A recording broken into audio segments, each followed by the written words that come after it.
Okay, okay, hold up guys.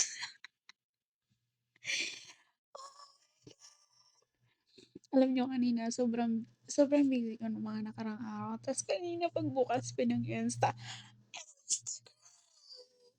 okey may mga post-post tapos, oh my God, nasaan na yung mga uma-against sa post ko, lapit-lapit pa sa bunot habang kinikilig ako. Layag na layag, layag na layag. Happy na ako kahit sa gano'ng paraan lang. At least, the start, ginalaw na yung baso, 'yan lang naman. So, hmm, abang-abang lang tayo, abang-abang lang sa mga susunod nilang upload at movement. Sa mga nakiki-rides diyan, huwag kayong mag-alala, mapu-push pa natin 'yan. At dun sa mga nagsasabing huwag pangunahan, hindi naman namin pinapangunahan, pero parang gano'n na rin. Oh my God. Hindi ako makapaghintay sa mga next nilang i-a-upload.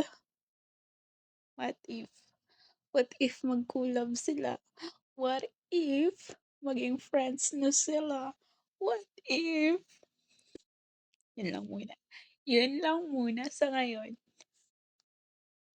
Basta happy na ako. Worth it yung aking, pag-i-edit. Worth it yung mga pag-mention-mention niyo sa mga pangalan nila. Kasi nagalaw yung baso. Hindi, saya-saya ko lang for the both of them.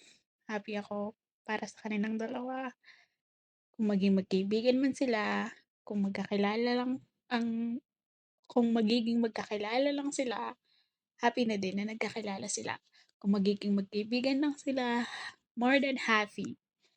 Pero kung magiging sila in the future, wow! Char. Ay, assumerat na naman tayo, mababash na naman tayo nito. Yun lang, bye! Happy na ako.